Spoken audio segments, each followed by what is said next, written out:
Hello students, welcome back again in the online classes of English literature. First of all, I would like to ask you, how are you? All of you guys? I think all will be so much better.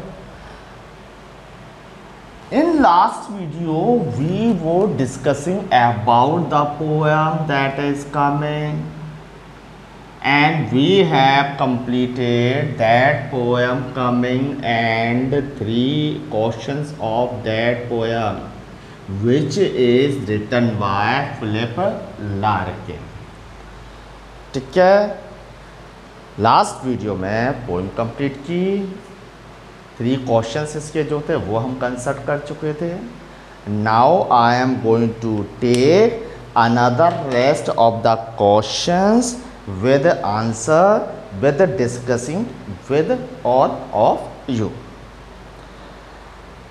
Now come to the question number 4. What 2 things are compared in the poem? What 2 things are compared in the poem? वो 2 चीज़ें कौन सी हैं जिनकी आपस में तुलना की गई है कविता के अंदर? तो देखिए, सबसे पहले तो कल ही मैंने बात कर ली थी आप लोगों से, कल ही बता दिया था कि भैया जो आपका इसका बचपन जो था, ठीक है, उसकी तुलना किससे कर दी है? गार्डन से. तो वो हम यहाँ लिखेंगे the poet is compared childhood of boredom. Answer है द पोएट. कौन से टेंस में है? प्रेजेंट में है. तो हैज़ कंपेयर्ड, कवि ने तुलना की है. ठीक है, हैज़ चाइल्डहुड, अपने बचपन की. कैसा? Of boredom, BOREDOM. The poet has compared his childhood of boredom, यानी अपने नीरस उस बचपन की तुलना की है. किससे की है? To the deep, bare and leafless garden. To the deep, comma, bare and leafless garden. Leafless garden. ठीक है, कवि ने अपने उस चाइल्डहुड ऑफ बोर्डम की कंपैरिजन किया डीप बेयर लीफलेस गार्डन से, इन्होंने कंपेयर किया है. अब देखिए सर्दी के मौसम ने क्या किया है? उस गार्डन के अंदर जितनी भी ग्रीनरी थी उस सबको क्या है? रोक्ड ऑफ कर दिया, उस सबको लूट लिया, उस सबको समाप्त कर दिया. तो the winter has robed of. The winter has robed of, यानी लूट लिया है. ठीक है, all greenery, all greenery, greenery RY, हरियाली. All greenery of that garden, उस गार्डन की हरियाली को कंप्लीट वे में कैसा कर दिया है? नष्ट कर दिया है, लूट लिया है. इसके अब देखिए 2 चीज़ें पूछी हैं. कौन कौन सी 2 चीज़ें हैं जिनको कंपेयर किया गया है? 2 चीज़ें पूछी हैं. अब दूसरी लेंगे. द सेकंड कंपैरिजन जो है वो है स्प्रिंग ऋतु के आने का, वो भी एडल्ट रिकंसिलिंग के सीन के साथ. ठीक है, तो the second comparison is between the advent of, हल्दी बोला था, the second comparison is between the advent of spring season with. अब दूसरा कंपैरिजन कैसे है? Is between the advent of spring season, यानी स्प्रिंग सीजन का जो कंपैरिजन है, उसके आगमन का जो कंपैरिजन है वो किया गया है उस सीन से जो कि एडल्ट रिकंसिलिंग का है. With the scene of adult reconciling का मैंने पहले बता दिया भैया, एडजस्टमेंट होता है आपका. ठीक है, तो सेकंड कंपैरिजन है वो स्प्रिंग सीजन का एडवेंट है, वो भी उस सीन के साथ जो कि एडल्ट रिकंसिलिंग का है. ये दोनों जो हैं एक अनयूजुअल लाफ्टर और हैप्पीनेस को देते हैं. किसके लिए? पोइट के लिए. तो यहाँ कॉमा लगा कर लिखेंगे कि both of which WHICH both of which यानी कि ये दोनों के दोनों, ठीक है, ये सर तो both of which give an unusual laughter and happiness to the poet। कवि को ये क्या एक असामान्य सी प्रसन्नता या खुशी जो है वो प्रदान करते हैं। तो हमारा फोर्थ क्वेश्चन है वो कंप्लीट हुआ। क्वेश्चन है what two things are compared in the poem, कौन सी दो चीज़ें हैं जो कि पोएम में कंपेयर की गई हैं। तो the poet has compared childhood of boredom, कवि ने कंपेयर किया अपने चाइल्डहुड को बोर्डम के नीरसता के चाइल्डहुड को, to the deep where and deepless garden. ये कंपेरिजन किया गया है काफ़ी एक डीप गहरे से, काफ़ी वेयर से, काफ़ी लीवलेस से गार्डन से किया गया है। The winter has rocked off all greenery of that garden, winter season है उसने सारी की सारी ग्रीनरी जो है उसको साफ कर दिया है, नष्ट कर दिया है उस गार्डन के। The second comparison is between the advent of जहाँ दाव लगाइएगा यार, ओके, यहाँ आपका एडवेंट ऑफ द, क्योंकि सीजन के नेम से पहले आपका आर्टिकल द का यूज़ किया जाता है। तो the second comparison is between the advent of the spring season, दूसरा कंपेरिजन है वो है स्प्रिंग सीजन के आगमन के बीच में और किसके, सीन ऑफ एडल्ट रिकंसिलिंग, जो एडल्ट के अंडरस्टैंडिंग का सीन है उनके बीच में है। वो तो which give an unusual laughter and happiness to the poet, दोनों ही एक असामान्य सी खुशी, एक असामान्य सी प्रसन्नता जो है कवि को प्रदान करते हैं। तो आपका फोर्थ क्वेश्चन था। Now I am going to just take fifth question, और फिफ्थ क्वेश्चन आपका जो है वो बड़ा अजीब सा है। लाइन्स दी हैं आपको, ठीक है, और आपके रिस्पांस पूछे हैं कि आप इन पंक्तियों को लाइन्स को लेकर के क्या आप रिस्पांस देंगे। मैं लाइन्स आपको दे रहा हूँ यहाँ। फिफ्थ क्वेश्चन की बात करेंगे हम।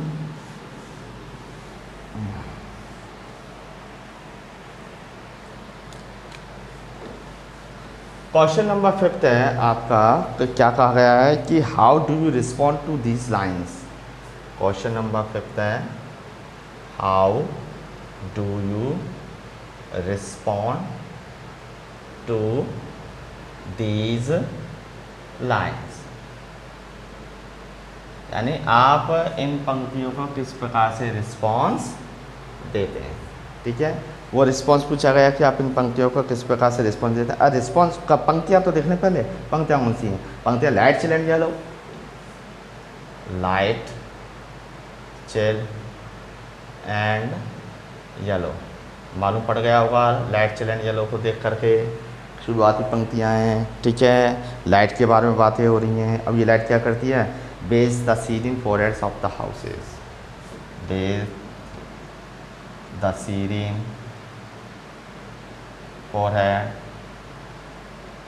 of the houses।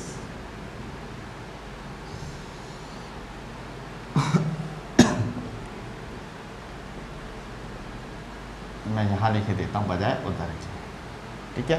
Base the ceiling forehead of the houses, तो फोरहेड्स या फोरहेड्स एड्स और एस लगा, तो ये पंक्तियाँ अब आप क्या रिस्पॉन्स देंगे भाई। ये लाइन्स आपने लिखी, ठीक है, आपके सामने लिखेंगे। अब इन लाइन्स को देख करके आपका रिस्पॉन्स क्या निकल के आएगा।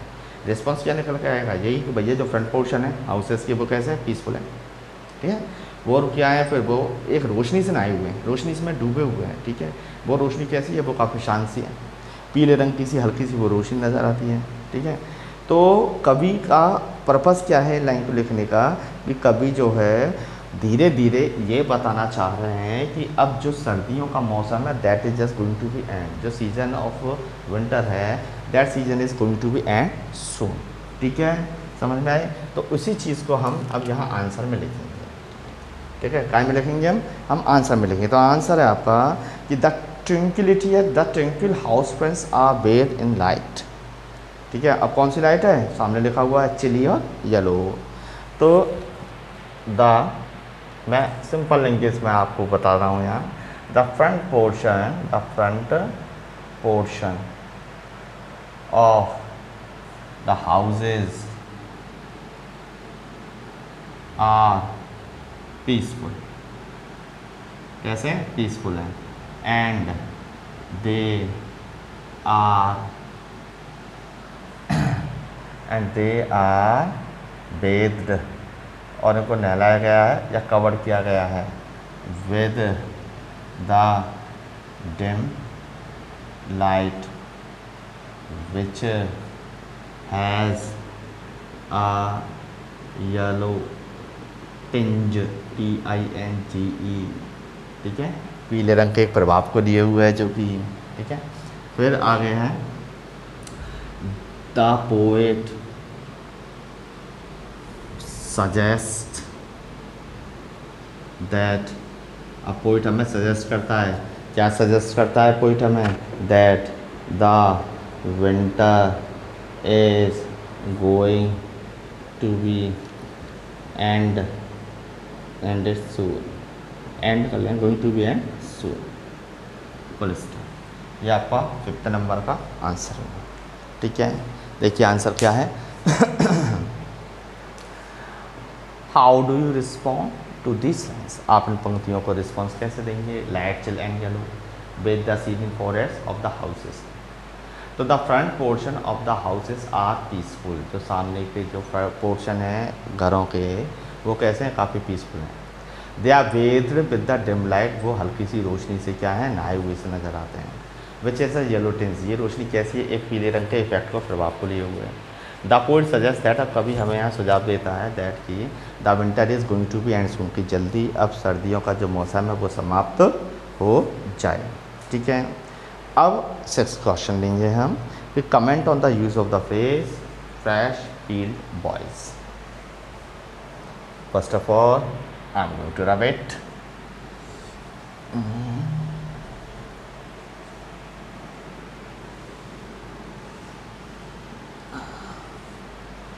तो यहाँ आपका क्वेश्चन है कि comment on the use of the phrase, comment on the use of the phrase, कौन सी है phrase, fresh field a boys. तो ये आपकी एक फ्रेज जो कि पोइम में यूज ली गई थी, फ्रेश फील्ड बॉयज़, उस पर आपको क्या देना है, कमेंट देना है, ठीक है। तो देखिए लार्किन जो हैं वो जनरली क्या करते हैं, कंपाउंड वर्ड्स को, नए नए कंपाउंड वर्ड्स यूज लेते हैं, नए नए कंपाउंड वर्ड्स खुद ही बना देते हैं, एक्सप्रेसिव फ्रेज है वो उनको खुद ही निर्मित कर देते हैं।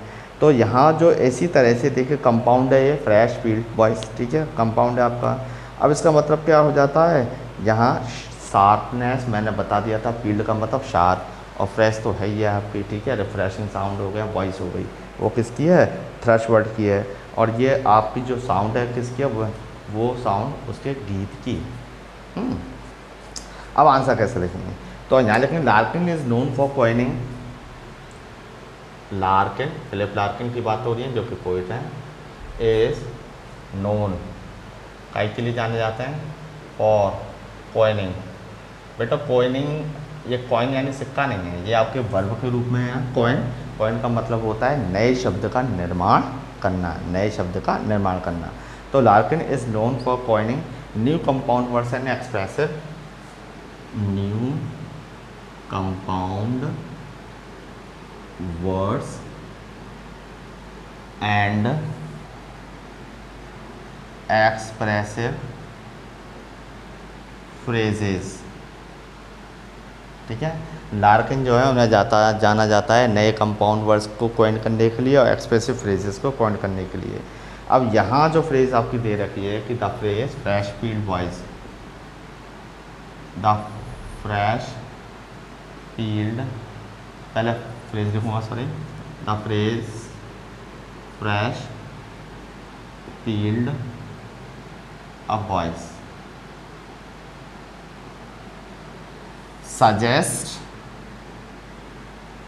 the idea that thrush word has refreshing voice which is on sharp pitch in the song, full stop. तो देखिए आंसर क्या हुआ। अब आंसर हुआ कि comment on the use of phrase fresh field voice. तो लार्किन है, लार्किन को जाना जाता है कॉइनिंग करने के लिए नए कंपाउंड वर्ड्स को, और एक्सप्रेसिव क्या होते हैं आपकी, एक्सप्रेसिव फ्रेजेस होते हैं। ठीक है, जो फ्रेज है फ्रेश फील्ड वॉइस, ठीक, कौन सी फ्रेज, फ्रेश फील्ड वॉइस, ये हमें एक आइडिया सजेस्ट करती है कि थ्रश वर्ड जो है उसकी जो वॉइस है वो काफ़ी रिफ्रेशिंग है, तरोताज़ा कर देने वाली है, which is on sharp pitch in the song. और जब वो गीतों को गाता है तो ये जो है वो एक शार्प पिच पर आ जाती है। ठीक है, तो यहाँ जो हमने देखा क्वेश्चन आंसर आपके यहाँ कंप्लीट होते हैं, 6 क्वेश्चंस हैं। बाकी के आपके बुक में ट्राई दिस आउट करके क्वेश्चंस दे रखे हैं, वो आपके लिए रेलेवेंट है नहीं। ठीक है, तो हम यहीं तक देखेंगे, बजाय टाइम वेस्ट करने के हम अपने नेक्स्ट पॉइंट को लेना चाहेंगे। और नेक्स्ट आपका जो निकल के आता है आपका सिलेबस में वो है आपके हाइकू। क्या चीज़, हाई और फिर हाई के साथ टू, तो हाइकू। ठीक है, ये इसका वो आपकी पोइम हुई हाइकू। तब हाइकू जो हैं आपकी ये शॉर्ट फॉर्म्स होती हैं। हाइकू क्या होती है, अच्छा मैं लिख देता हूँ हाँ बोर्ड पे, सॉरी।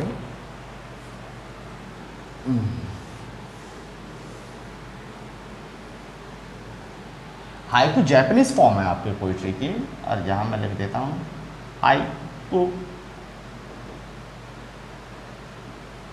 क्या हुआ आपका, दैट इज हाइकू। अब हाइकू क्या है, ये एक जापान की वर्ड्स फॉर्म है। ठीक है, और इसमें 17 सिलेबल्स होते हैं और 3 लाइन्स होती हैं और 5, 7 और 5 सिलेबल्स की रिस्पेक्टिवली। तो कैसे लिखें देखिएगा, haiku is a Japanese words form. क्या होगा ये, पहले तो हम लिखेंगे जापान, अब जापानीज करना है ये ऐसे होगा, ऐसे चाइनीज तो चाइनीज हो जाएगा। ठीक है, तो जापान यानी जापानीज, तो ये क्या है आपकी जापानीज वर्ड्स फॉर्म है, यानी कि एक जापान की कविता या कविता की लाइंस लिखने की एक या क्या होगी आपकी एक फॉर्म हो जाती है। ठीक है, इसमें कितनी सिलेबल्स होती हैं, 17 सिलेबल्स होती हैं। कितनी होती हैं, 17 सिलेबल्स होती हैं। ये भी डिवाइडेड होती हैं, ये भी 17 सिलेबस जो 17 जो मात्रा दे रखी हैं ये भी आपकी डिवाइडेड होती हैं। ये डिवाइडेड कितनी होती हैं, इन 3 लाइन्स, इन 3 लाइन्स। कितने में, 3 लाइन्स में ये डिवाइडेड होती हैं। ठीक है, गॉट इट। अब 3 लाइन्स में डिवाइड होती, चलो ठीक है। अब 3 लाइन्स में ये 17 सिलेबस कैसे डिवाइड होती हैं, अब वो भी सुन लीजिए। वो कैसे डिवाइड होती हैं, 5, 7 और 5 में। देखिए 17 कितने हो गए, 5, 7, 5, 17 हो गए। वो 3 लाइन्स, जैसे ये फर्स्ट लाइन की बात करूँ, फर्स्ट लाइन, ठीक है, इसमें आपकी कितनी सिलेबस होंगी, 5 सिलेबस, यानी 5 मात्राएँ होंगी। ठीक है, फिर दूसरी लाइन की बात करूँ तो दूसरी लाइन में आपकी कितनी सिलेबल होंगी, 7 सिलेबल्स होंगी, यानी 7 मात्राएँ होंगी। फिर तीसरी लाइन की बात करूँ, तीसरी लाइन में आपकी कितनी हो जाएंगी, वो आपकी हो जाएंगी 5 सिलेबल्स हो जाएंगी। टोटल हमारी कितनी सिलेबल हो जाएंगी, 7। टोटल हमारी 17 सिलेबल जो हैं वो आपकी हो जाती हैं।